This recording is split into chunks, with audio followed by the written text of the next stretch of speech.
So today we are going to continue to talk about what it is and what it means to be a great homemaker. And in the last session, I introduced to you the model that I've developed based on what I've learned over the years, and I call the model the 4 Pillars of Homemaking. And let's see if I can get my face in the right place. So we talked about how to define and refine your own aesthetics. Here we are. And if you weren't here last week, we did a little exercise and we spent some time to go back into our memory to find a space that evoked a certain feeling and what impression that had on us and how we felt in those spaces. And the feelings, because the feelings are the first clue to our style. And it's also this particular feeling that we want to evoke when we create a home. So what we want with our homes for ourselves and our families and our guests is to feel a certain way. So how do we do that? And from there, we can then start to understand and examine why we feel a certain way and to start searching for spaces and pieces that makes us feel that way. So I really hope you enjoy that exercise. And thank you so much to those of you that shared your feelings and your spaces with me. I love hearing from you. And if you missed that session, you can watch the recording on our Facebook page. So today we're going to talk about pillar number 2. But before I move on to explore the second pillar, I want to share a quote I came across yesterday on Instagram as it relates to last week's discussion. And the quote is from Joseph Durand. And I'm sure some of you or most of you know Joseph Durand. He's a French architect, mainly working with interiors. His interiors are breathtakingly beautiful and elegantly detailed. And what he apparently said, or what I read in this quote, was that, here you can see some of his work. I mean, some of you might have seen him, floating around the ether. But what he said apparently is that I keep trying to find my style, but it's very difficult. I hope I'll never find it. And I don't know about you, but I'd like to take him up on that. I think his style is quite identifiable and uniquely Durand. And I know that I did some research on him, and I've read about him. I've got his book here in the studio, and I know that he's a big admirer of the great masters of architecture, such as Le Corbusier and Carlo Scarpa and Peter Zumthor and Eero Saarinen.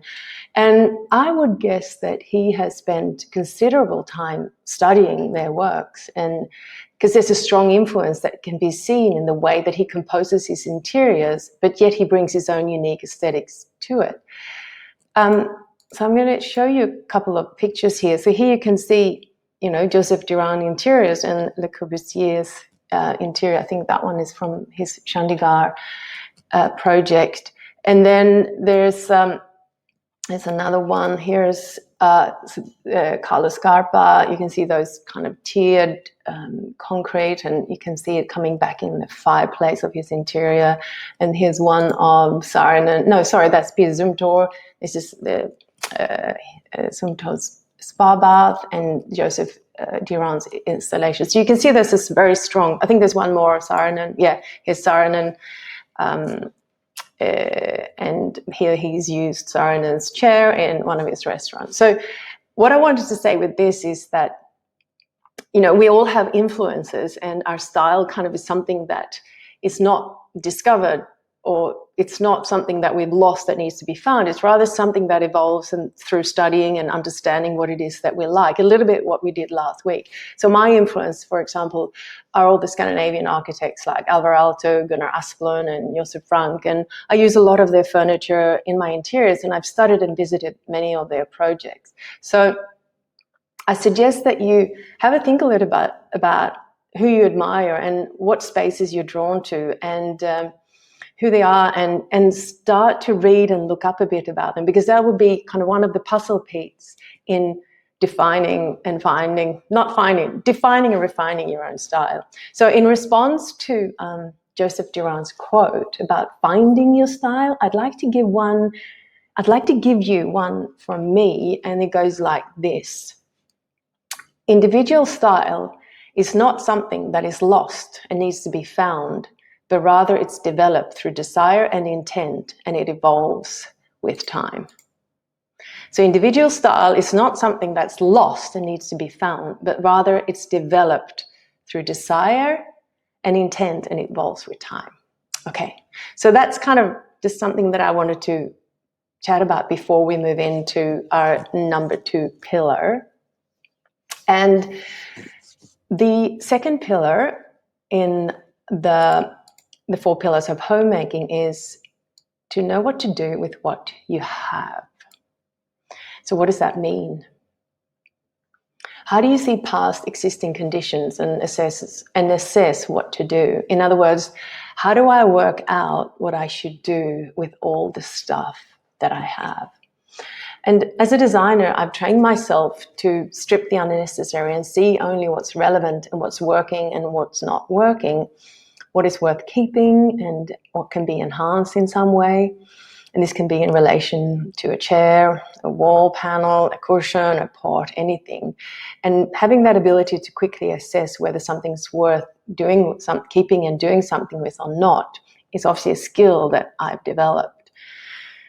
And of course, it can also be in relation to a room. You know, you walk into a room, you can see what aspects are great in there, what aspects are not so great, and what could be improved.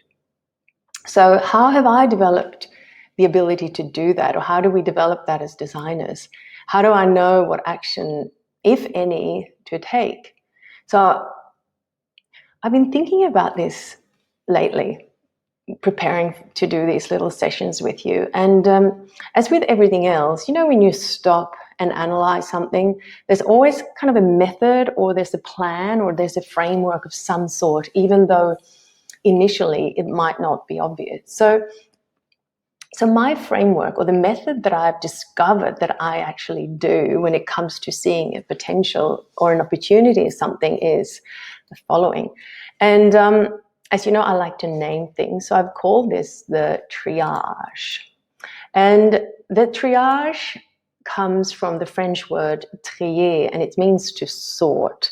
So I'm kind of sorting things out in my head. And I'm sure you all have at some stage come across a triage nurse in the emergency room of a hospital. So he or she is the one that quickly kind of makes an assessment whether someone is worthy of treatment, or if they should be sent home or into the waiting room or whatever. And being swift at this takes a lot of training and experience, obviously. And when it's applied to our stuff in our homes, it's kind of the same thing. It's something, if you keep doing it, you'll get really good at it. So what I have discovered that I do is that I ask myself 3 questions. And the first one, so this would be where the nurse decides if the patient should be sent home or if it needs a treatment of some sort. So the first question is, should I keep it? Does it bring value to me in some way or form, either in the state it already is or in some new way? Does it have an emotional, a functional, or a sentimental value to me? So it's basically a quick decision, stay or go. Should I keep it or should I not keep it? So that's the first question. And then the second question, after you've decided something is worthy of keeping in relation to this item or piece, whatever it might be. So this is kind of when the nurse decides if the patient can get back to health and live an optimal life through a specific treatment of some sort. Is it worth to actually treat them? So the second question is there something I can do to this piece that could in some way make it better? What can I do to it that could in some way improve it? Is there anything about the room, the chair, the plate, whatever it might be, that can be done to give it additional value? Could it be painted? Could it be resurfaced? Could it be reupholstered, repaired, stained, sanded, or anything like that? So that's the second question. And the third and final question, and this is kind of where it decides where to send the patient, what ward, another hospital should be referred to a specialist, etc. So the third question is, can, by moving it into another position, but rearranging it in some way, could that improve it or make it better? In other words, how could the placement or the arrangement of this piece optimize its use? So that's the third question. So that's kind of my homemaking triage process. So I'm going to now, that's it. So should I keep it? What can I do to it that in some way could improve it? And can moving it into another position improve it or make it better? So I'm going to give you a few examples of this that I've used in my own home or in art projects. So the first one I'm going to walk you through is, so this is a portrait. And this is a portrait. It's not the actual portrait. I just want to make this really clear. This is actually not the portrait, but it is by the same artist, and it might give you an idea of what it might have looked like, but I didn't have a photo of the portrait as it was. So it's my mother-in-law. It's so the first assessment, so this was sitting in our house for a long time in the corner and never hung. And as I did one of my triage processes, I thought to myself, should we keep it? Does it have any value? And of course, it's got a lot of sentimental value, and it's a beautiful portrait of a beautiful woman. And it was painted by Paul Fitzgerald, who actually painted the Queen. So definitely lots of value, but still it wasn't hanging. So it was decided to stay. So the second question then was, can I do something to it that would increase the enjoyment of it, that it could give it new life and meaning? So I guess the issue with it, that what I discovered when I started to think about it, was a bit too big. There was a bit too much empty space around the frame, and the frame was also a little bit damaged. And we didn't actually have a wall where it was big enough that it could fit. So I decided to reframe it. So I asked the framer to gently just fold the canvas and create a new frame, a smaller frame. So now all of a sudden, the portrait is much more intimate, and it found a place on the shelves in our entrance. And it felt like you had a bit more of an intimate relationship with the portrait and with her. And now it's actually hanging next to the sofa. All of a sudden it had so many more new uses to it, and just cleaned up the frame, still kept the traditional kind of framing, but it just gave it a lot more personality, I think, without kind of ruining. So that's one example. And the second example, this is probably quite an obvious one, but this is a project we did last year. It's a bed head. Should I keep it? Yeah, well, it served a good purpose. It was the right size for the bed. It was pretty, practical and useful, but it's a little bit stained, as you can see, and it wasn't made it a very intriguing and nice color for the room. So yes, we decided to keep it. What could we do to it? So we could, of course, reupholster it. And then could we move it? We actually did end up moving the bed to the other side of the wall, but so we just reupholstered it in a nice green velvet and moved it. So then, it got a new life, and it was, all of a sudden gave some personality to that room.